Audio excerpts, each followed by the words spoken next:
ஒரு கதை சொல்லிட்டேன் சார். இந்தியா தொலைக்காட்சியில மலையகத்துல இருந்து போன ஒரு புள்ள, அந்த புள்ளோட பேரோட போட்டு அழுகுற மாதிரி பாட்டெல்லாம் போட்டு அந்த இது பெரிய ஒரு வைரலா போகுதுன்னு எல்லாரும் மலையகத்தை ஏன் இவ்வளவு கேவலப்படுத்துறீங்கள் அப்படிங்க சொல்ற கதை உண்டு போய் கொண்டு இருக்கு. அந்த வகையில இன்னைக்கு அதை தான் டாபிக்கா நான் கொடுக்க போறேன்.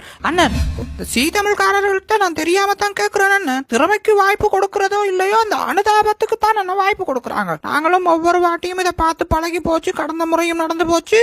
யாழ்ப்பாணம் என்றா போர் கஷ்டத்தை பத்தி சொல்லுவாங்க, அதுல பாட்டு போடுவாங்க,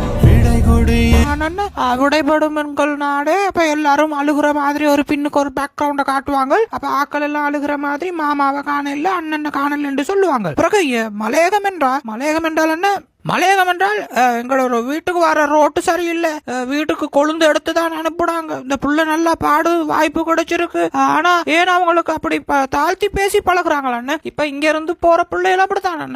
மலையகத்துல இருந்து போகும்போது நல்ல வடிவ அழகா உடுத்தி போறாங்க. அங்க போனதுக்கு பிறகு பழைய சட்டை ஒன்று போட்ட மாதிரி இந்த சீ தமிழாக்கள் அவங்களுக்கு உடுப்ப கொடுக்குறாங்களா, பாக்குறதுக்கு அழுகிறதுக்கு மாதிரியான ஒரு போஸ்டையும் போடுறாங்க. கடந்த முறை மலையகத்துல இருந்து அசானி கேர்ள் போனுச்சுன்னா அவ போய் பாடினா பிறகு நிறைய பேருக்கு தெரியும். அதை சொல்லி அதை பத்தி நான் கதை கேளு, அது ஒரு முறை நடந்து போனது. ஆனா இந்த முறை திரும்பியும் இன்னொரு கேள் அனுப்பி அவக்கு அனுதாபமான பாடல்களை போட்டு இங்க இருந்து போகும்போது உள்ள போட்டோவை உங்களுக்கு காட்டுறேன் பாருங்க. இதை ஊர்ல இருந்து போயிட்டு பாடுறாங்கன்னா திறமைய காட்டி பாடினா, நல்ல திறமையான ஆக்கள் பாடி வந்தா எங்களுக்கும் சந்தோஷம் தானே. ஆனா அங்க போயிட்டு அழுகையும் வறுமையும் அப்படி போர் துன்பம்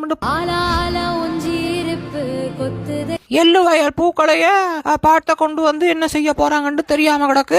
எனவே இந்த சீ தமிழ்காரங்களுக்கு மீண்டும் ஒரு முறை சொல்றது என்ன, பாட்டு திறமையான ஆக்களுக்கு கொடுங்கோ. நீங்க திறமையான ஆக்களுக்கு கொடுத்து வெற்றி பெற்றா எங்களுக்கு சந்தோஷம் தான். ஆனா இந்த அனுதாபத்துல மூலமா காட்டி இலங்கைய நீங்க சோமாலியா மாதிரி காட்டுறது உண்மைக்கும் எங்களுக்கு வருத்தமா இருக்கு. இந்த மலையகத்துல, குறிப்பா மலையகத்துல இந்த வீடியோ எல்லாம் பார்த்து கொண்டு அதுக்கு ஒரு அனுதாபத்துக்கு அதே மாதிரி நிறைய பிள்ளைகளும் இப்ப தயாரா இருக்கும். போயிட்டு சீ தமிழ்ல பாடி நம்மளும் நம்ம கஷ்டத்தை கொண்டு போய் தான் காட்டணும். கஷ்டத்தை கொண்டு போய் காட்டுறதுக்கான இடம் அது இல்லைங்கிறத நாங்கள் நிரூபிக்க வேண்டும் அண்ணன். எனவே மறுபடியும் சொல்றேன், இந்த சீதாமுல்காரர்களுக்கு அண்ணன் தயவு செய்து இந்த அழுகைய பாட்டு பாட்டை போடாதீங்க. எங்களுக்கு ரோட்டு இல்ல, ஸ்கூல் இல்ல. இங்க இந்தியால இருக்கிற, தமிழ்நாட்டுல இருக்கிற, இலங்கையில இருந்து போன அகதிகள்ல நிறைய பேர் இருக்காங்களா, லட்சக்கணக்கான ஆக்கள் நிக்கிறாங்க. அவங்கள யாராவது ஒரு ஆளை பாட்டு எடுத்து அங்க இந்திய அரசாங்கம் அவங்களுக்கு சரியான நடத்தை தருதில்ல, அவங்களுக்கு சரியான விடயத்தை கொடுக்குதில்லன்னு சொல்லி ஒரு போட்டியாளர் எடுத்து அவங்க மூலியமா யாராவது எடுத்து காட்ட சொல்லுங்க. இலங்கையில மலையகத்துல இந்தியாவை விட நல்லா இருக்கிறாங்க. அது உண்மையான கதை.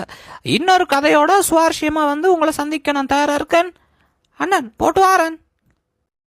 நிகழ்ச்சியில என் மகன் நல்லா உடுத்தி அப்படின்னு சொல்லி ஒரு மீடியாவில் போட்டு வரீங்க. உண்மை அது இல்லைங்க. அவங்க ஒரு நிகழ்ச்சியில் உருக்கெல்லாம் கொடுத்து அவங்க வாய்க்காது என்ன படிக்குது இல்லாமல் செஞ்சுப்பாங்க. அது மட்டும் இல்லாமல் சாப்பாடு கொடுப்பாங்க.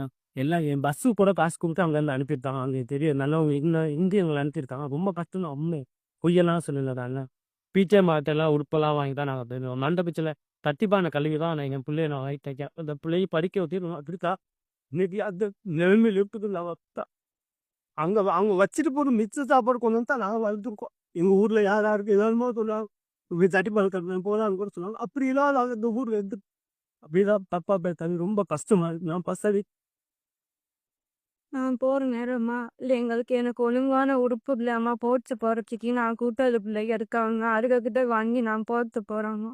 இல்லைன்னு ஒரு மாதிரி பஸ்ல பாய்ச்சிக்கிறது வாங்க தானேம்மா. என் பிள்ளைக்கு ஒழுங்கான, இன்னைக்கு என் பிள்ளைகளுக்கு ஒழுங்கான ஒரு உடுப்பு இல்லை, போட்டு கிடக்குது. தயவு செய்து எங்க பிள்ளைக்கு எதுவும் தப்பா எதுவும் பேசிடாது.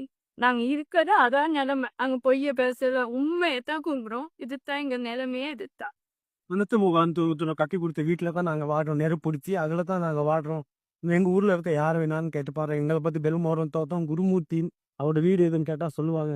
இந்த தோட்டம்லாம் நீங்கள் அடுத்தடுத்து பக்கத்தில் இருக்க தோட்டங்கள்லையும் கேட்டு பாருங்க, தெரியும்.